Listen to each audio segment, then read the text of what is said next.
right, so now we are covering for the first time again Blue Oyster Cult, and this is their 1976 album Agents of Fortune. It ranks it at number 529 in the 1970s on Best Ever Albums, number 50 in 1976, number 2,825 on of all time, and again, like the Bee Gees, not in Rolling Stone. This is their second highest rated album on Best Ever Albums, behind Secret Treaties. So, John, why Agents of Fortune?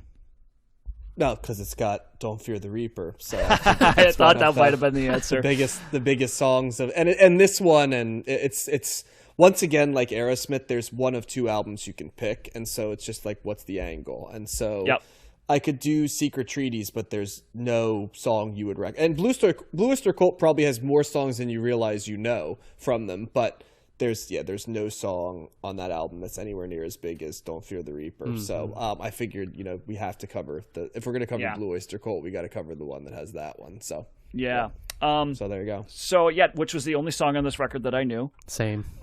I knew that I liked that song. Again, talking Saturday Night Live, I can't hear that song now without thinking about Will Ferrell's Cowbell and Chris Walken's "I Got a Fever."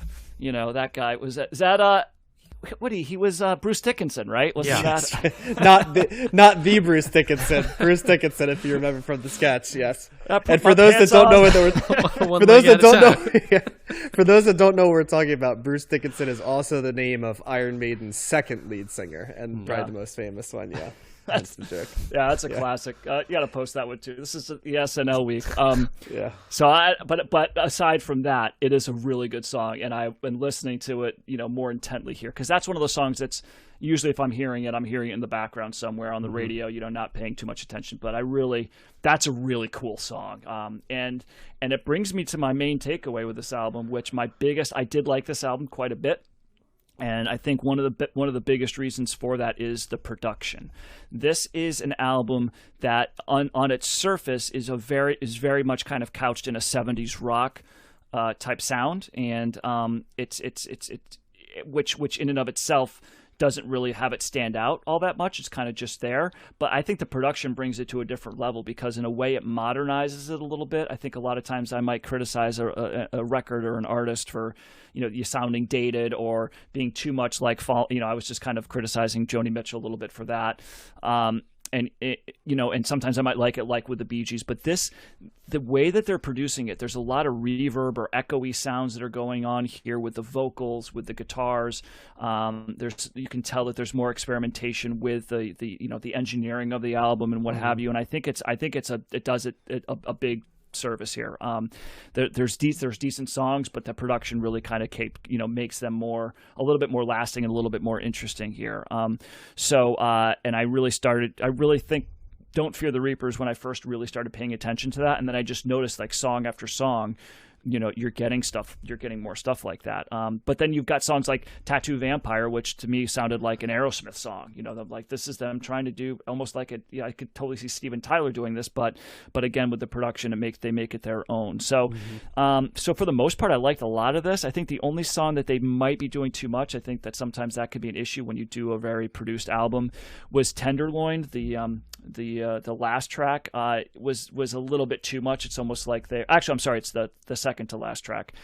"Tenderloin" seemed to like they were trying to do too much, like putting too much in there, and I think it got a little busy for me, and I could have done without that. But Morning Final was like a piano organ part that was pretty cool. There was like an intriguing thing that they were doing there. It's very bouncy. That's more of a pop song actually than a lot of the other rocking songs that I heard here. So some decent, good driving bass. "Revenge of Vera Gemini" had a cool driving bass line in the beginning. Like ETI, the extraterrestrial intelligence. I don't know if they got like a space thing that they're into or whatever that might account for some of the production, but I actually found that up to be a little bit like Warren Zevon. It's got this bouncy kind of Werewolves of London sound to it. So, but decent classic rock here, I think the production stands out to me to make it their own, because I think that really stands out as being kind of an intriguing aspect of the record. So I liked it. My turn? Sure is. Yes. I thought this album was fantastic. I had not heard of Blue Oyster Cult outside of Don't Fear the Reaper, and I'm so glad that we listened to this, because after one listen I am like so intrigued. I want to go back and listen to this again. Every song on here, it does not sound like Don't Fear the Reaper. It's like every song is different. They seem unafraid to try different sounds and to kind of explore all different avenues of like pop and rock. I feel like every song on here is so fun and different, and I really liked the levity that they bring, but they also just are like couched in this like great guitar sound, and I kept hearing all these other things or in their sound that reminded me of other artists like Billy Idol or like David Byrne or 80s new wave in that Tenderloin song, or almost like Tom Petty-esque sound lyrics or sounds towards the end there, and just all these different things. And they're not afraid. They throw in piano, they throw in, I don't know, all different themes too. They're glam rock mixed with like indie rock at times, that in Tattoo Vampire, and all of this stuff that just it all kind of like hooked me right from the beginning, and really, you know, I only listened to it once, so I was trying to like parse together why I was responding to it so well, and I feel like it was so like fresh compared to a lot of the other stuff we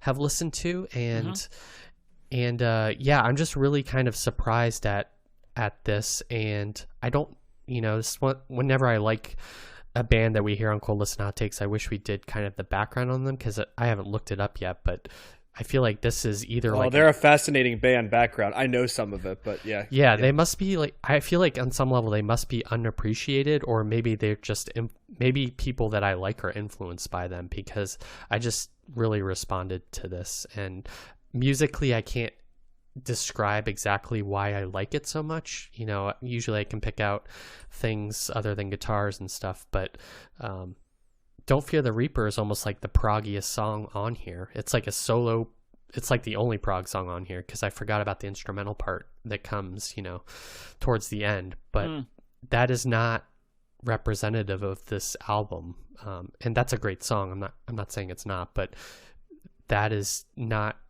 you know, you're not getting 10 other songs that sound like Don't Fear the Reaper.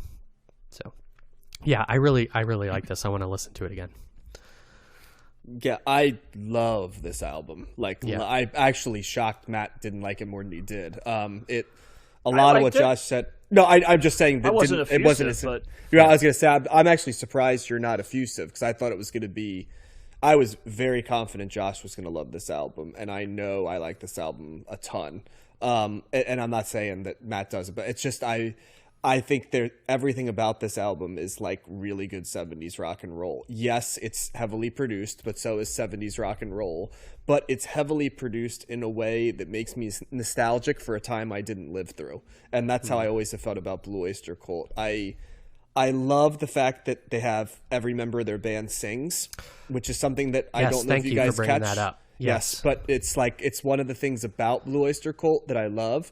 Now, I think on some albums it's most of the people sing and they all write as well, but on this album I'm pretty sure this is the album where everybody sings a different song, and you could tell because it makes them sound like a different band all the time. I mean, there's other interesting things. I don't know if he's on this album, but like there's a famous rock critic, Richard Meltzer, I think his name is, right? He's the guy, he wrote a lot of Blue Oyster Cult songs, and he's like a rock critic who would just write songs for like a band that was popular, which I forget, he didn't write Don't Fear the Reaper, but he wrote, it was later, Burnin' For You, right? That big, you know, that you probably know. Oh, that's them. Okay, I like that song. Oh, you didn't know that was okay. Well, yeah, you probably also know "Cities on Flame" and "Cities on Flames" and "Rock and Roll" is another pretty famous song that you probably would know if you heard it and stuff like that. But yeah, they've always kind of fallen in that realm of like, you know, like Asia, Foreigner, kind of like, you know, in my mind, like, oh, just another one of those 70s rock bands that I never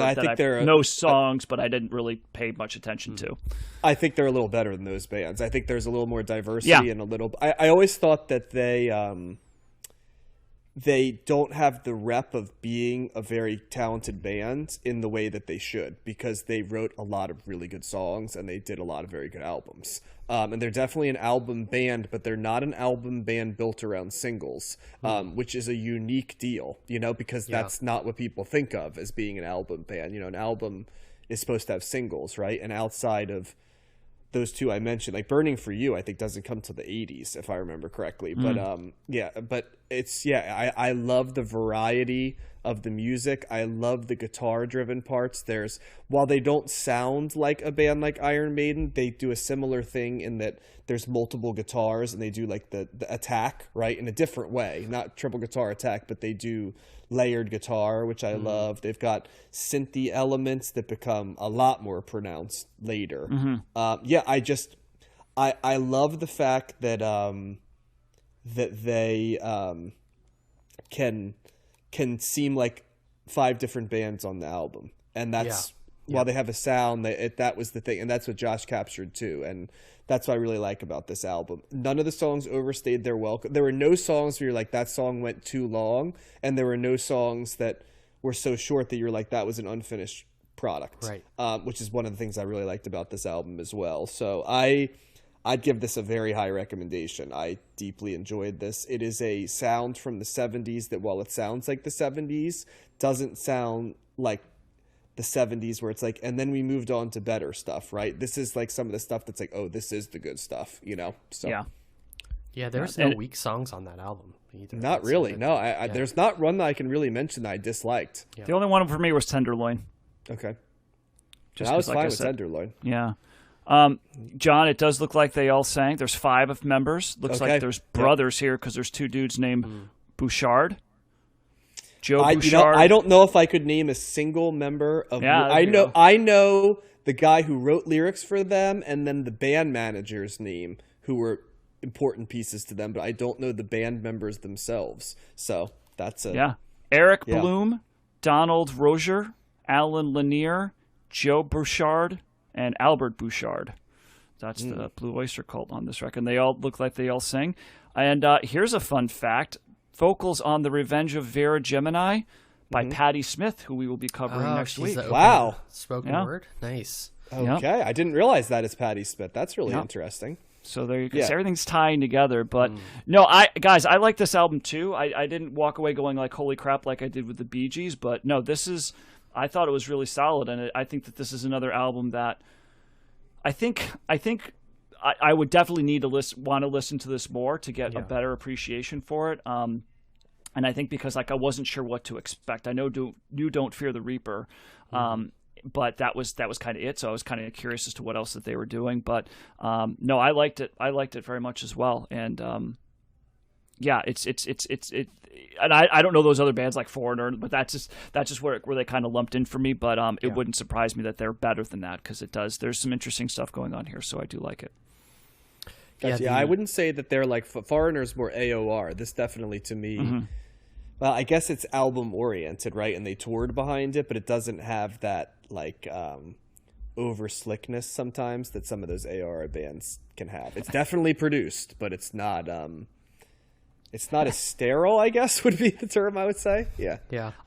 It does say here for additional musicians that this is on Wikipedia that says the cowbell on Don't Fear the Reaper may have been played by Albert Bouchard, David Lucas, or Eric Bloom. So we're not exactly sure who played the cowbell. At least Wikipedia is not. Musical mystery. We should also mention that oyster, the O has an umlaut, which is funny because I don't believe that in any way ties to the actual pronunciation of oyster, right? So is it stylistic? Oyster? What is the umlaut? What's the pronunciation? Isn't it kind of like an oo sound? It's like an oo sound, yeah. I think they're just doing it. Oyster Cult. Different. It sounds like a Baltimore accent. Did they just randomly put, because like Motley Crue, right? Like it goes to the U sound. That's, I think, what it was. Yeah, but Motley Crue has the umlaut on the O as well in Motley. Here we go. I found it. The addition of an umlaut was suggested by Alan Lanier, who's a member of the band, but rock critic Richard Meltzer, the guy I mentioned, claims to have suggested it just after Perlman came up with the name, reportedly because of the, quote, Wagnerian aspect of metal. Now, do you know the Nice. Wagnerian of which he? So, Like according to Wagner, this, right? Wagner. Yeah. Sorry, Wagner. Sorry, I butchered that. Wagnerian rock is the merger of 20th century rock and roll and 19th century opera, reminiscent of Richard Wagner or Phil Spector's Wall of Sound. Wow. Nice. Did not know And that. Blue Oyster Cult was the first umlaut band. It would later be used by Motorhead, Queensryche, Motley Crue, and of course parodied by Spinal Tap. Over the N, which always makes me laugh. So that always makes me laugh. But it's over the N. So yeah. So yep. So there we go. Blue Oyster Cult. Run out and listen to this one. Stream it. good. Grab it. This is an awesome album, and Yes, it's a funny album cover too. This will be in contention for biggest surprise, probably, maybe even in my top 10. Damn. It's equivalent to, well, I'm going to have to listen to it more, but it's equivalent to how I felt listening to that Harry Nilsson album, just enjoying like every minute of it. That's a good one too.